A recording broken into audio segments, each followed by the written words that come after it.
নমস্কার বন্ধুরা, আজ একটি নতুন ডিজাইন নিয়ে এসেছি। এটি হচ্ছে দুটি পাতার মধ্যে একটি ফুল। প্রথমে সেলাই করার সময় শুরু করেছি, প্রথমে নিচ থেকে এক ঘর নিয়েছি সেলাই করে, তারপরে এক ঘরের উপরে তিন ঘর, দুদিকে দুটো বেড়ে গেছে তিন ঘর। তিন ঘর উপরের লাইনে ডান দিকে যে এক ঘর, এর উপর থেকে শুরু করছি। প্রথমে এক ঘর, তারপর দু ঘর, বাদিকটা ঠিক আছে, তারপর তিন ঘর। এরপরে বাদিক থেকে একটা কমে ডান দিকে দুটো বেড়ে গেছে, বেড়ে গিয়ে চার ঘর হয়ে গেছে। তারপর লাইনে গিয়ে বাঁদিকে একটা কমে ডান দিকে একটা বেড়েছে, এরকম করে। এরপরের লাইনে আবার বাঁদিকে একটা কমে গিয়ে ডান দিকে দুটো বেড়েছে। তারপর লাইনে বাঁদিকে একটা কমে ডান দিকে একটা বেড়েছে, এরকম পরপর দু লাইন। তারপর দু ঘর, আবার একটা কমে দু ঘরে দু লাইন, তারপরে ডান দিকে পরপর দুটো একটা। এভাবে এ পাশের পাতাটা শেষ হয়েছে।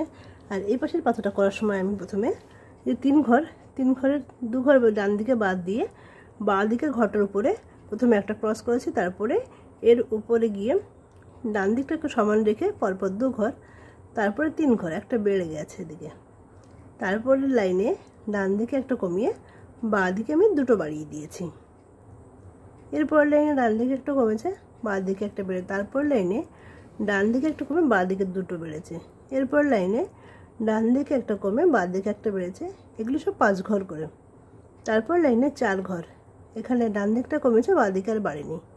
তারপর লাইনে ডান দিক থেকে দুটো ছেড়ে দু ঘর, এরপরে দু ঘরের উপরে ডান দিকে একটা ছেড়ে দিয়ে দু ঘরে একটা বেড়ে গেছে, এরকম পরপর দু লাইন। তারপরে ডান দিকের ঘরটাকে বাদ দিয়ে বাঁ দিকের ঘরের উপরে দুটো করেছি এবং কর্নারে একটা। এইভাবে দুদিকে দুটো পাতা শেষ করেছি। পাতাটা যখন হয়ে গেছে, এবার ফুলটা শুরু করেছি। এই যে এখানে এক লাইন, দু লাইন, তিন লাইন, চার লাইন বাদ দিয়ে প্রথমে একটা ক্রস করেছি। তারপর এক ঘরের উপরে তিন ঘর, দুদিকে দুটো বেড়ে গিয়ে, তারপরে আবার দুদিকে দুটো বেড়ে গিয়ে পাঁচ ঘর। পাঁচ ঘরের মোট এক, দুই, তিন লাইন। আবার দুদিকে দুটো কমে গিয়ে তিন ঘর, তারপরে এক ঘর।